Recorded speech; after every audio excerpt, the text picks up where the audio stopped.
Premier League predictions for Game Week 15. I've put together an 8-to-1 accumulator using our new Acca tool. It's free to use and powered by UpToData, and there's a link in the description if you want to try it out for yourself. So let's get into the Acca. So these are the results from BetScout from the last 6 games. Same competition. So the first leg I like is both teams scoring over 2.5 match goals in Leicester against Brighton. You can see here that both teams are scoring 92% and over 2.5 goals, 83%. So it makes sense to combine them and get a better price. Leicester have been good at home. They've scored in all 7 games. They put 3 past West Ham in Ruud's opening fixture. But they have lost 3 out of 3 against sides inside the top 8, conceding 2+ in all 3 and over in 3 out of 3. You can see here they lost 2-1 at home to Chelsea, even lost 3-1 at home to Nottingham Forest. Leicester's attack has been okay. They even scored 2 away at Arsenal.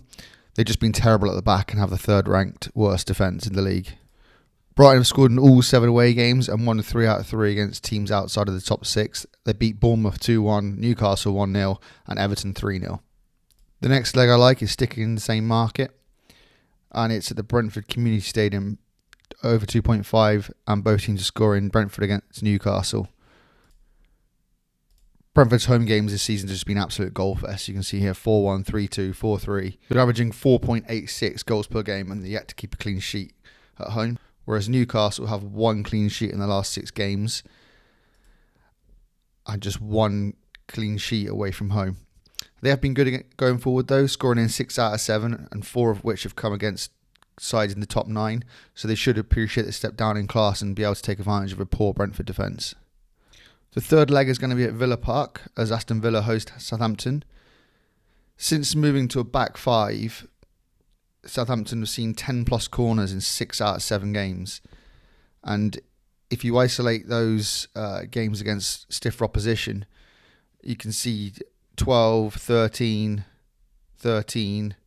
They've actually seen 11 or more corners in 5 out of 7, and the 2 misses came against Wolves and Everton, who were not very good attacking for sides compared to Aston Villa.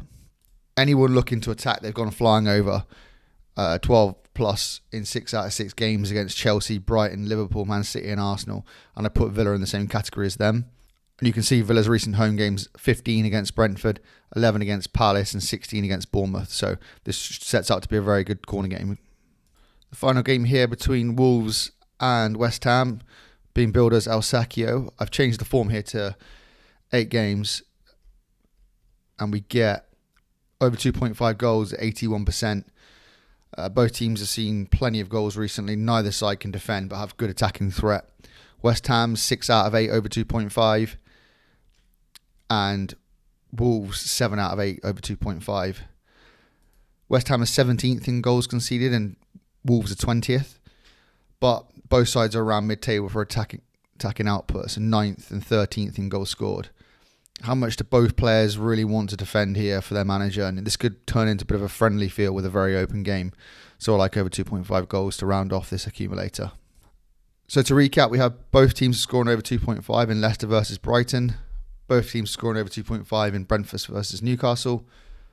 Over 10 corners in Villa against Southampton. And over 2.5 goals in West Ham against Wolves. £10 on that returns £97.65 for Bet365.